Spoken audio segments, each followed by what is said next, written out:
Takže nachádzame sa na hrebienku v Vysokých Tatrách a ideme si dať baranie sedlo, najvyššie položené sedlo dostupné na ski Alpoch a na zimnú turistiku v celých Tatrách.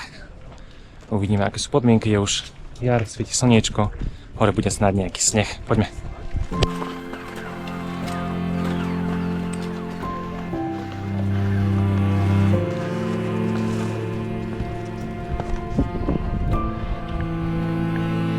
Ako sa patrí na jarný ski Alp, je to nejaké to nosenie, ale za účelom snáď perfektných snehových podmienok hore.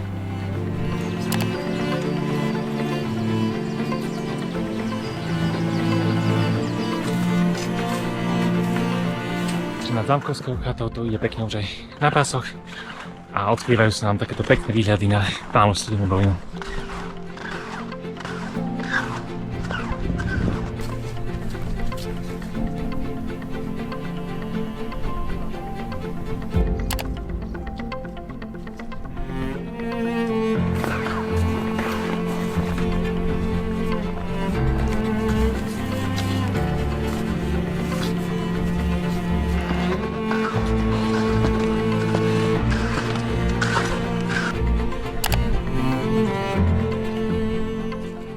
Po záverečnom výšľape z dna doliny veľkým a malým hangom sa dostávame na Terryho chatu.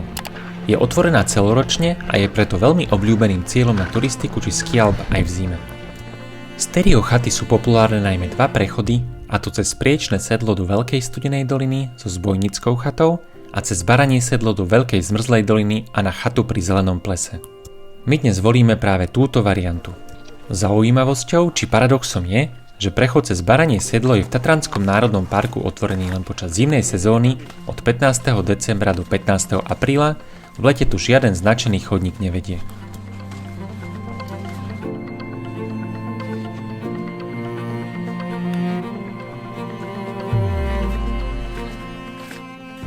Ako to ide? Fajne. Ahojte.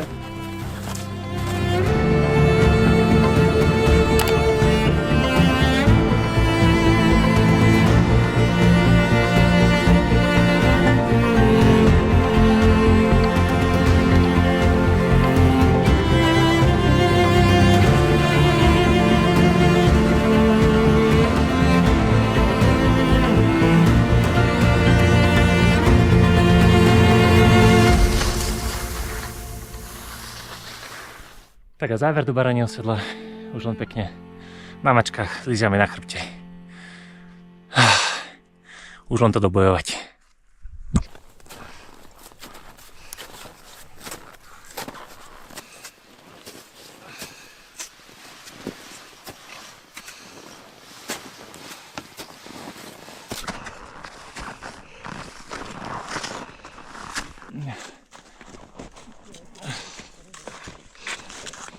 Baranie sedlo medzi Baraními rohmi a Spišským štítom sa nachádza v nadmorskej výške skoro 2400 metrov. Je pomerne exponované, nie je tu veľa priestoru na manévrovanie či prezutie. Dnes je tu ale našťastie slnko a bezvetrie. Vychutnávame si tak výhľady najmä na prostredný hrebeň s prostredným hrotom. Dole do Veľkej Zmrzlej doliny je sklon predovšetkým zhora veľmi ostrý, okolo 45 stupňov, a tak si pre rozličovanie dáme ešte pár oblúčikov naspäť do Malej Studenej doliny.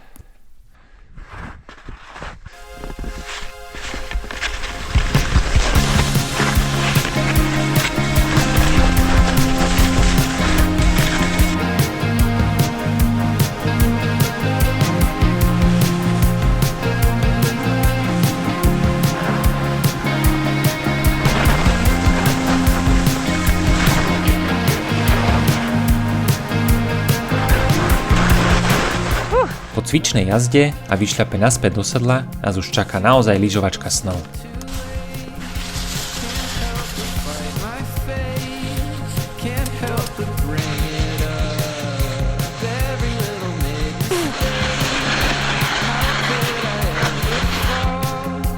Prvý oblúčik, jo!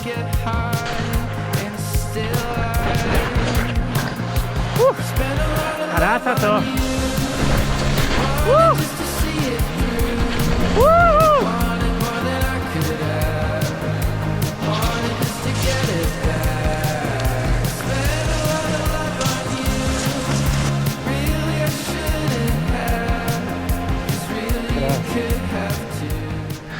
Teraz sa to vybije riadne. A nie, teda z hora, ako je, bolo to také, no.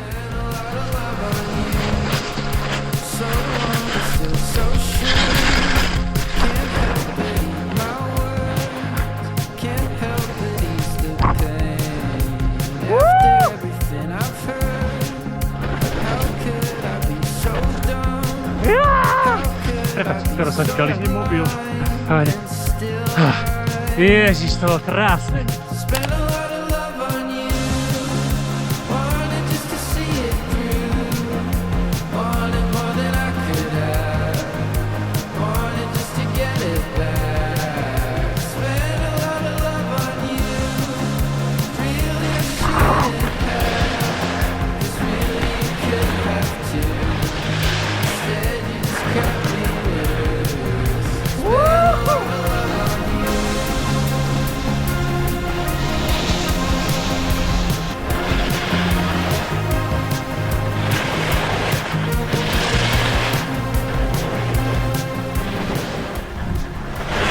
Práši to tu riadne.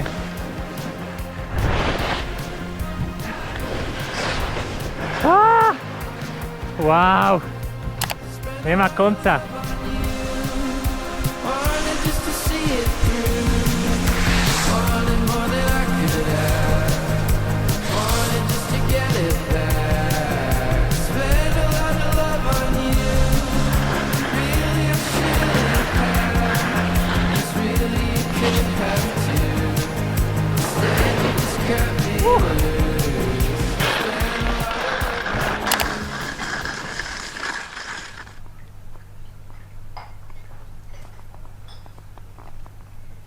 Takže po parádnom skoro 1000 metrovom zjazde sme z Baranieho Sedla, sme na chate pri Zelenom plese a teda vrch bol poriadne na morál.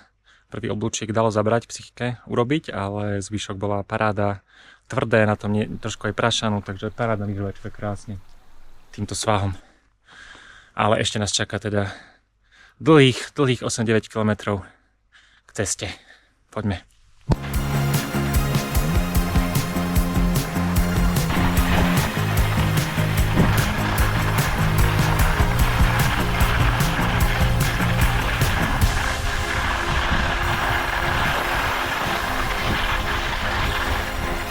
Cesta na chatu, pri Zelenom plese, vrátim prnčová sa to, podmienky sú výborné,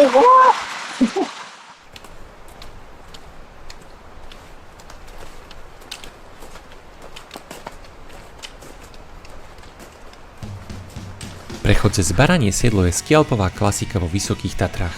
Pre dlhé prístupy dolinami má takmer 20 km a nemalé prevýšenie, vyžaduje si preto dobrú kondíciu. A vzhľadom na exponovaný terén to chce aj zimnú výstroj a lavínovú výbavu. Je to však neopakovateľný zážitok a skvelá lyžovačka.